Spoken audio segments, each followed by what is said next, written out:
What if I told you that this supposed fix for your exhaustion is the real reason you're so tired? For years, I was stuck in a cycle I couldn't make sense of.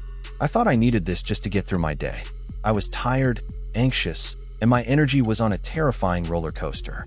Then I found out what they don't want you to know. The multi-billion-dollar energy drink industry isn't just selling a quick boost. They're selling the very fatigue they claim to solve. And I'm going to show you exactly how their entire business model relies on you staying tired. Section 1. My descent into the cycle. It all started innocently, as it always does. Like a lot of you, I was juggling work, life, and just trying to keep it all together. That 3 p.m. slump was my mortal enemy. An energy drink felt like a magic wand. Suddenly, the fog lifted, I could focus, and I felt unstoppable. But pretty soon, one wasn't enough.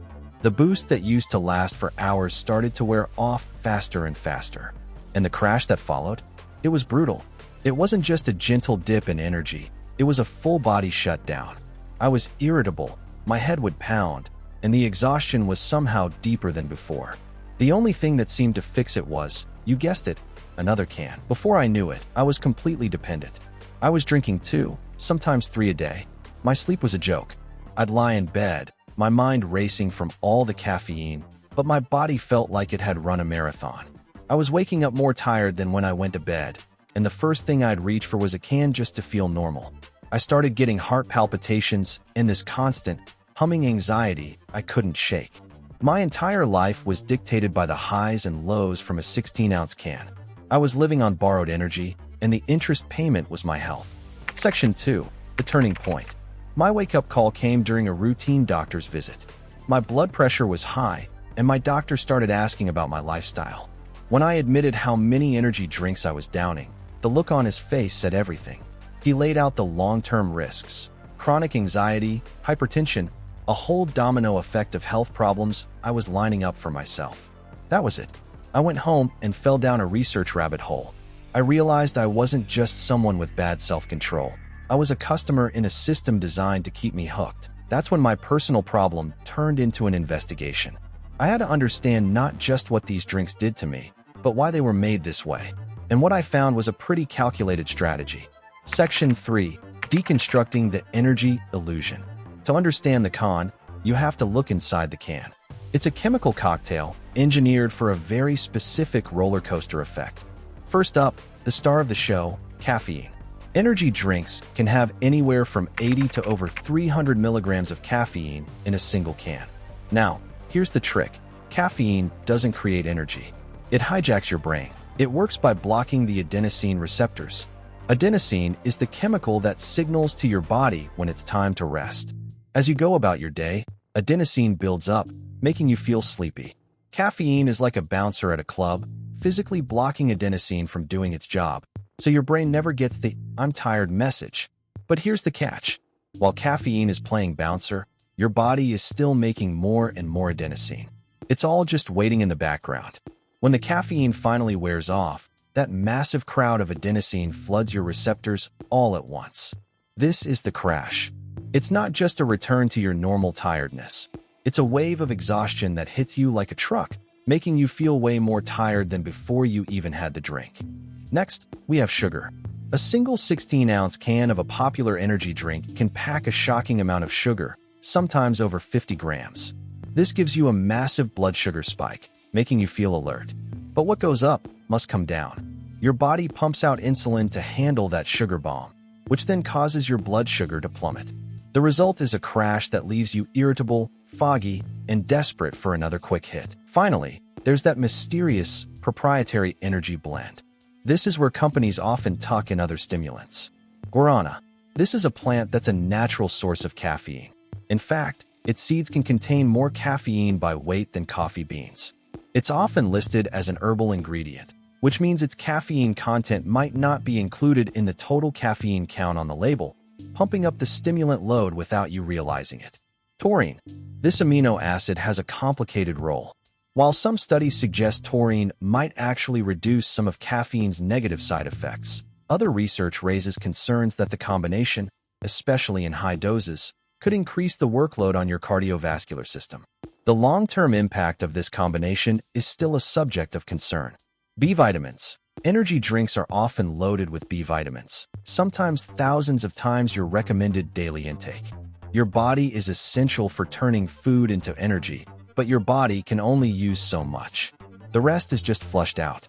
But with chronic high doses from daily drinking, there can be a risk of toxicity, especially if you have impaired kidney or liver function.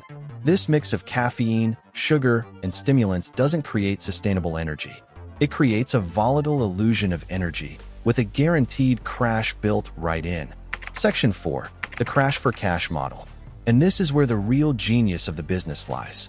The fatigue you feel isn't a flaw in the product, it's a feature of the formula. The energy drink industry, now a global market worth over $82 billion, has built its success on this predictable cycle. They aren't necessarily trying to deliberately engineer a crash, but they market performance benefits with a formulation that inevitably leads to one. The repeat business comes from the crash. Think about it. When do you reach for an energy drink? Usually when you're already tired. Their marketing is brilliant. They sponsor extreme sports, gamers, and musicians, plastering their logos on everything associated with high-octane performance. Slogans like, "Gives you wings," promise you can break your limits. This forges a powerful psychological link. Feeling tired means you need their product. They've created a problem, a deep, looping fatigue, and positioned themselves as the only solution. They are monetizing your exhaustion. The more tired you become, the more you buy. It's a perfect feedback loop, and it's made these companies incredibly rich. If this cycle sounds at all familiar to you, hit that like button. It tells me I'm not the only one who got caught in this trap. And stick around, because what the science says about it is even more eye-opening. Section 5. The science they don't talk about. The industry loves to highlight the lack of long-term studies that prove definitive harm. For example, they'll point to something like the German Edker study, which looked at adolescents who were heavy energy drink users for over a year. The headline-worthy finding was no statistically significant cardiological changes in heart structure or blood pressure between the drinkers and a control group. That's the kind of result the industry loves. But you have to read the fine print. First, this was a study on teenagers over just 1 year. The researchers themselves noted that the adolescent cardiovascular system might just be adaptable enough to compensate for the negative effects, at least for a while, and that problems could still show up later in life. But even more importantly, the very same study reported something else that gets a lot less press. Almost half of the heavy consumers reported experiencing adverse effects. The most common issues were heart palpitations, rapid heartbeat, poor sleep, and chest tightness. Exactly the symptoms of the anxiety and fatigue cycle we've been talking about. So, while one set of tests didn't show permanent damage yet, the real-world experience of the users told a completely different story. They felt the negative effects. Their bodies were telling them something was wrong. These drinks mess with your sleep, spike your heart rate and blood pressure, and are linked to anxiety and mood swings.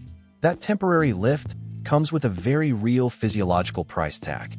Section 6. The way out. Reclaiming your real energy. Breaking free from this cycle was one of the toughest, but most rewarding, things I've ever done. That first week was hell. I had withdrawal headaches and felt like I was moving through quicksand. My body had completely forgotten how to function without artificial stimulation. But then, slowly, things started to get better. By the second week, I was actually sleeping through the night for the first time in years. That constant, gnawing anxiety started to disappear. My energy levels, instead of spiking and crashing, began to even out. It wasn't a jittery, fake high. It was a calm, steady energy that lasted all day. The solution isn't a new product. It's getting back to the basics of how our bodies actually work. First, hydration. A lot of the time, feeling tired is just your body screaming for water. Swapping energy drinks for water was a complete game changer. Second, nutrition. I stopped relying on sugar rushes and started eating balanced meals with protein, healthy fats, and complex carbs that give you slow release, steady energy. And third, the most important one, sleep. I made getting 7 to 8 hours of quality sleep my top priority. I let my body actually repair itself. Instead of masking my tiredness, I started listening to it. The difference was incredible. My focus was sharper than it ever was on an energy drink. My mood stabilized. I was saving hundreds of dollars a month. And most importantly, I was no longer a prisoner to a can. I was finally in control of my own energy again. The energy drink conspiracy isn't a bunch of guys in a dark room plotting against you. It's a business model hiding in plain sight. It's the intentional design of a product that creates the very problem it claims to fix. They have successfully sold us the idea that fatigue is our personal failure, and their can is the heroic solution, all while that can is what keeps the cycle of exhaustion going. They aren't selling you energy, they're renting it to you, and the interest rate is your health. You're not weak for feeling tired. Your body is sending you a perfectly natural signal. The most powerful thing you can do is to start listening to it instead of trying to silence it. True energy doesn't come from a can. It comes from taking care of yourself. I really want to hear from you. What's your experience been with energy drinks? Have you ever tried to quit? Share your story down in the comments. Let's talk about this. And if this video was helpful, please subscribe and turn on notifications so you don't miss our next investigation into the secrets the food industry is trying to keep from you. Thanks for watching.